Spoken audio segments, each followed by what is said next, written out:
recent interview, Adeleke Kunu, a lecturer, broadcast journalist, researcher, analyst, speaker and trainer, said that he was not certain if the governor of Osun State will remain in office for the next 4 months. This was stated by Adeleke Kunu on Sunday morning while he was on Arise News to talk about the general elections in 2023. Throughout the seminar, he stressed the importance of process in achieving all of one's life goals. The majority of the presidential contenders for the upcoming election were chosen as the presidential flag bearers of their respective political parties through an unreliable process, he added. He mentioned the People's Democratic Party and the All Progressive Congress.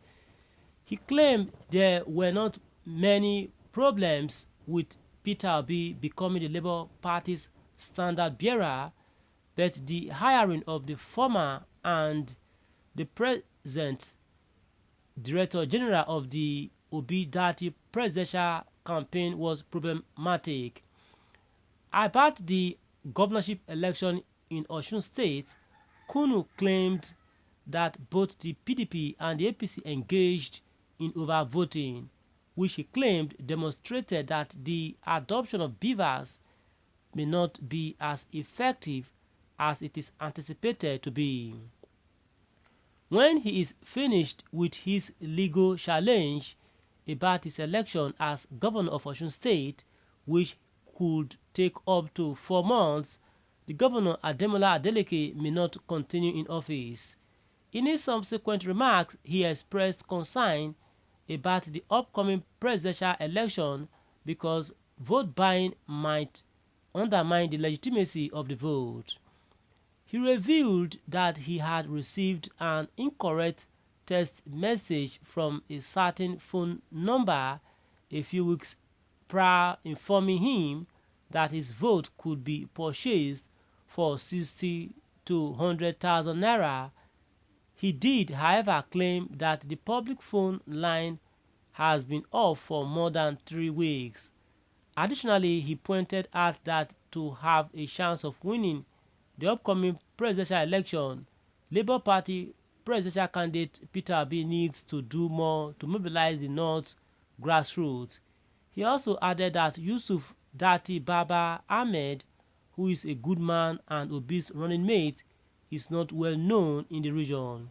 He asked Nigerians to cast their vote on their moral convictions on election day. My viewers at home, was your reaction to what Professor Adeleke has said, saying that I'm not unsure if Ademola Adeleke will remain in office in the next 4 months. In other words, he's saying that he's not sure if Ademola Adeleke will remain in office in the next 4 months. Okay, are you on the same page with Professor Adeleke? Please drop your reaction on the comment section.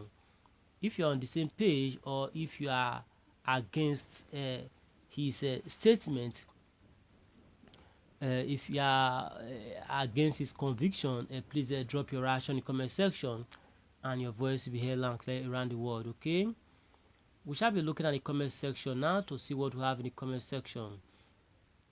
Adeboye Olushola here says, my question are, is it that Beavers has problem in Osun because APC did not win? Is Ekiti election perfect because APC won? Is Ekiti election perfect because APC won? Okay, and there's a reply here from guests saying, no, the party don't lost and contested Ekiti election. Before the tribunal only contested the nomination of the APC candidate and the O-level certificate of the deputy governor. Had it been that the party that lost suspected and contested overvoting, the effectiveness of Beavers would have been tested. Unfortunately, if you had been following the Osun Guba election tribunal proceedings, Adeleke Oyetola and INEC had agreed to the allegation of overvoting. They only differ on the number of polling units where overvoting occurred. Adeboye Olushola did reply to guests, in his comments, saying, "Thanks for the explanations. I appreciate."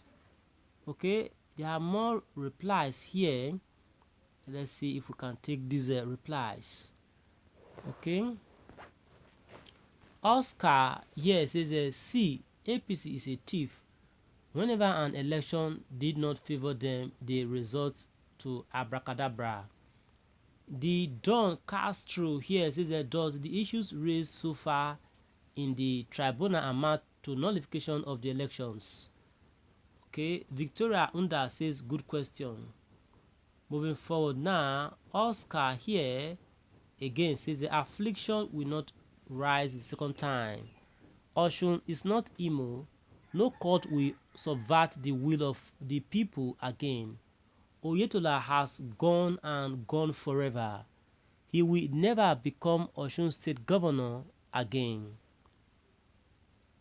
Okeleye Babatunde here says that the man only expressed his opinion on the pending issue. Only the court has final say. No room for any sentiments. Okay. Oluwakemi Ogunjobi here says, "Will you keep quiet? You are not God." Okay. Train tantrums at people here. We don't like it and we don't encourage that, please. Okay. We shall be moving forward now. Shall we move forward, please? And let's see. This is from Lucifer. He says, "Who will remove him? Bunch of hoodlums, enemy of good things. He will stay till 8 years." Bishop Jose here says, "This Professor Adeleke is just a doomsday prophet. Since he is not sure if Governor Adeleke remain in the office in the next 4 months, I personally want to inform the professor that Governor Demola Adeleke will finish his 4 years term because the Osun people has spoken by giving Governor Adeleke the mandate." Then Fayomi Eunice here did reply to Bishop Joe saying, "If anybody should try and remove Governor Adeleke, the Osun State Governor from office, such a person is looking for war. We have voted out APC in Osun and never should they come back again." Then Mosian here says, "You have said your own, but you are not God, so keep your analysis." And this is all we can take for now. Thanks and God bless. Ensure you subscribe to our channel and spread the report across all news platforms. And bye for now, please. Okay.